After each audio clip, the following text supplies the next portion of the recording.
ಸ್ವಾಮಿ S P ಸ್ವಾಮಿ ಅವರ ಶಿಷ್ಯ.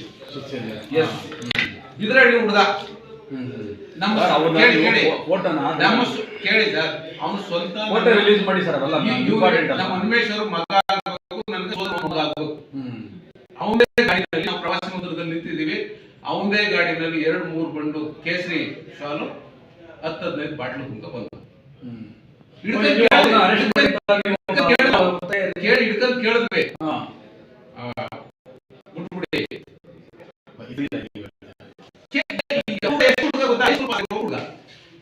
ಏನ್ ಮಾಡ್ತೀರಿ, ಎಲ್ಲಿಂದ ಬಂದು ಅಂತ ಹೇಳಿದ್ರೆ ಸ್ವಾಮಿ ಅಣ್ಣ ಕೊಟ್ಟರು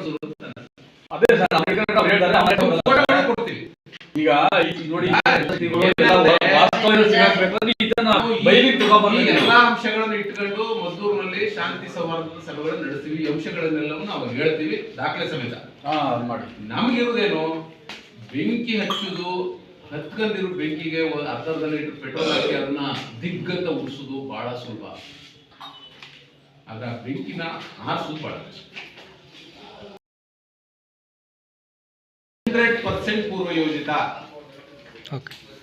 ಬಿಜೆಪಿ ಜನರ ಬದುಕಿನ ಪ್ರಶ್ನೆಗಳನ್ನು ತಕೊಂಡು ರಾಜಕೀಯ ಮಾಡೋಕೆ ಯೋಗ್ಯತೆಯೂ ಇಲ್ಲ, ಇಚ್ಛಾಶಕ್ತಿನೂ ಇಲ್ಲ. ಇಡೀ ದೇಶದಲ್ಲಿ ಅವರು ಯಾವತ್ತಾದ್ರೂ ಒಂದು ಜನರ ಸಮಸ್ಯೆನ ತಕೊಂಡು ರಾಜಕಾರಣ ಮಾಡೋದು ಉದಾಹರಣೆ ಇದೆಯಾ ಸರ್? ಬೆಲೆ ಏರಿಕೆ, ನಿರುದ್ಯೋಗ, ರೈತ ಆತ್ಮಹತ್ಯೆ, ಕೃಷಿ ಕೂಲಿಕಾರರ ಆತ್ಮಹತ್ಯೆ, ಕೈಗಾರಿಕೆಗಳು ಮುಚ್ಚೋಗ್ತಾ ಇರೋದು, ಆರ್ಥಿಕ ಕುಸಿತ ಆಗ್ತಾ ಇರೋದು, ಇದನ್ನ ತಕೊಂಡು ಯಾವತ್ತಾದ್ರೂ ಬಿಜೆಪಿ ರಾಜಕಾರಣ ಮಾಡಿದ್ಯಾ? 1925ನೇ ಇಸ್ವಿನಲ್ಲಿ RSS ಹುಟ್ಟುತ್ತಾವಿಂದ ಇವತ್ತಿನ ತನಕ ಅವರು ರಾಜಕೀಯ ಮಾಡಿರೋದೇ ಹೆಣಗಳ ಮೇಲೆ. ಈಗ ಚುನಾವಣೆಯ ಸಂದರ್ಭದಲ್ಲಿ ಆ ಕಾರಣಕ್ಕಾಗಿನೇ ಈ ದೇಶದ ಪ್ರಥಮ ಗೃಹ ಮಂತ್ರಿ ಆಗಿರುವ ಸರ್ದಾರ್ ವಲ್ಲಭಭಾಯಿ ಪಟೇಲ್ RSS ನಿಷೇಧ ಮಾಡಿದ್ರು. ಈಗ ಎಲೆಕ್ಷನ್ ಟೈಮಲ್ಲಿ ಇದನ್ನ ನಡೆಯೋದು ಸಾಮಾನ್ಯ. ಈಗ ಯಾವ್ದು ಎಲೆಕ್ಷನ್ಗಳಿಲ್ಲ, ವೇದಿಕೆ ಸೃಷ್ಟಿ ಮಾಡ್ಕೊಳ್ತಾ ಇದ್ದಾರೆ. ಓಕೆ, ವೇದಿಕೆ ಸೃಷ್ಟಿ ಮಾಡಿ. ಈಗ ಮಂಡ್ಯ ಜಿಲ್ಲೆ ಮೈಶುಗರ್ ಕಷ್ಟದಲ್ಲಿದ್ದಾರೆ ಸರ್.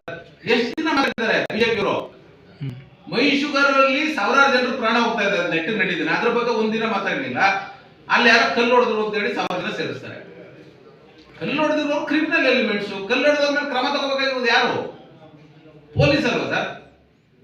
ನಮ್ಮ ದೇಶದಲ್ಲಿ ಕಾನೂನು ಇಲ್ವಾ? ಸಂವಿಧಾನ ಇಲ್ವಾ? ನ್ಯಾಯಾಲಯಗಳಿಲ್ವಾ? Criminals are criminals. ಈಗ ತಾಲೂಕು ಆಡಳಿತ ನಿಷೇಧಾಜ್ಞೆ ಏರಿದ ಮೇಲೂ ಸಾವಿರಾರು ಜನ ಸೇರಿ ಪ್ರತಿಭಟನೆ ಮಾಡೋದು ಎಷ್ಟು ಸರಿ?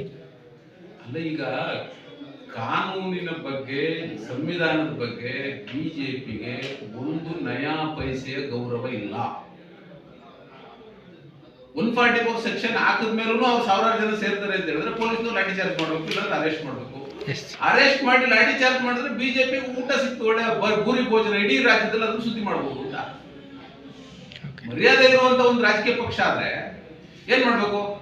ಸೆಕ್ಷನ್ ಇದೆ ಕಂಡ್ರೆ, ಈ ಸೆಕ್ಷನ್ ಎಲ್ಲ ಮುಗಿದೋದ್ಮೇಲೆ ನಾವು ಪ್ರತಿಭಟನೆ ದಾಖಲಿಸೋಣ ಅಂತ ಮಾಡ್ಬೇಕು. ಅವ್ರ ಸೆಕ್ಷನ್ ಅನ್ನು ವೈಲೇಟ್ ಮಾಡ್ತಾರೆ ಅಂತ ಹೇಳಿದ್ರೆ ಅವ್ರ ಇಂಟೆನ್ಷನ್ ಏನು? ಅವ್ರ ಇಂಟೆನ್ಷನ್ ಏನು ಅಂತ ಹೇಳಿದ್ರೆ out of Maddur situation, political mileage, ಹೆಣದ ಮೇಲಿನ ರಾಜಕಾರಣ. ಬಾಂಬೆ ಕೋಮುಗಲಭೆಗಳಲ್ಲಿ ಸಾವಿರಾರು ಜನ ಸತ್ರು, ಗುಜರಾತ್ ಕೋಮುಗಲಭೆಗಳಲ್ಲಿ ಸಾವಿರಾರು ಜನ ಸತ್ರು. ಇವತ್ತು ಬಿಜೆಪಿಯವರು ಕೂತಿರ್ತಕ್ಕಂಥ ಒಂದೊಂದು ಅಧಿಕಾರದ ಕುರ್ಚಿಯ ಕೆಳಗಡೆ ಸಾವಿರಾರು ಹೆಣಗಳಿದ್ದಾರೆ. ಆಯ್ತು, ಥ್ಯಾಂಕ್ ಯು.